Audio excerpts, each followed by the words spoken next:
In the 1820s and 30s, Georgia and other southeastern states attempted to force the Cherokee out of their land. In 1827, the Cherokees established a constitutional government and declared their right of sovereignty. This meant that they could rule their own people as a separate nation from the United States. Later on, however, Georgia annexed their territory anyways and even dissolved the Cherokee government. Georgia then sold the land to its white citizens. The Cherokee, led by John Ross, the main chief of the Cherokee Nation, continued to stay in their territory despite Georgia's refusal to acknowledge the Constitution. The Cherokee brought the issue before the Supreme Court in the case of Cherokee Nation versus Georgia and argued the laws that violated their sovereign rights as a nation and illegally intruded on the Treaty of Hopewell made with the U.S., which declared that no citizen of the U.S. should settle on Indian lands. However, the problem only grew worse.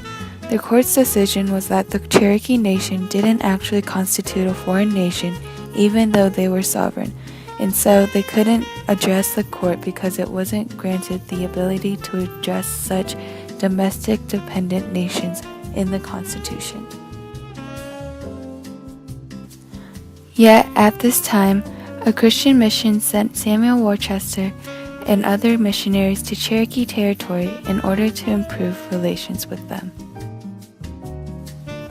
Over time, Samuel Worcester became closely acquainted with the Cherokees, which the U.S. government disliked because Worcester's relations with them helped bolster the resistance against Georgia.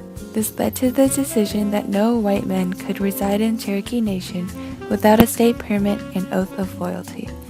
Worcester was then arrested after being seen in the Cherokee territory.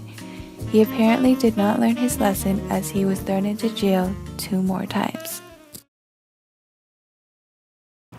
We, the people of the United States, feel like the Cherokee are in the way of westward expansion by occupying the land that is rightfully ours.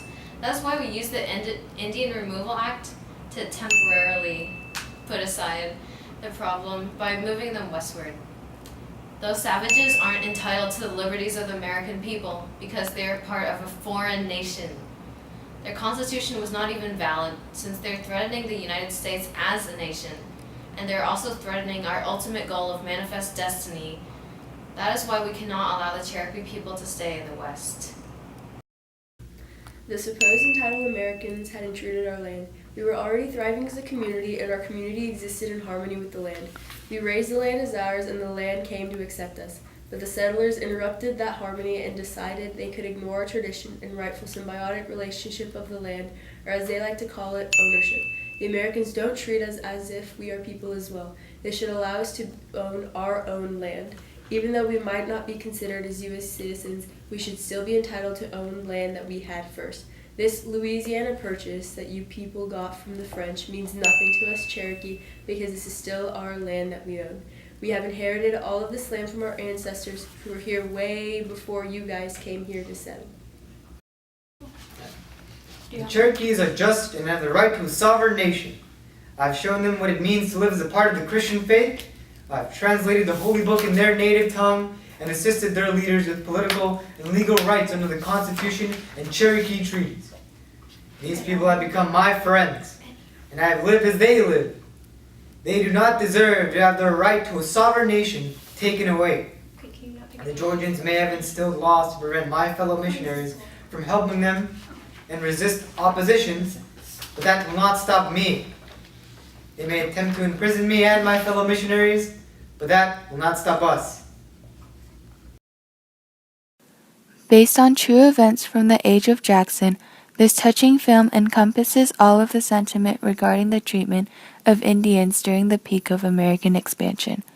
Worcester, a Vermont missionary, filed a court case against Georgia for the mistreatment of the Cherokee Nation. The citizens of Georgia wanted to expand the American land, but felt like the Cherokee were in the way and did not belong there. On the other hand, the Cherokees, led by John Ross, did not appreciate the Georgians because they felt as if they were invading their land and taking their rights away from them, which were supposed to be protected by the United States government.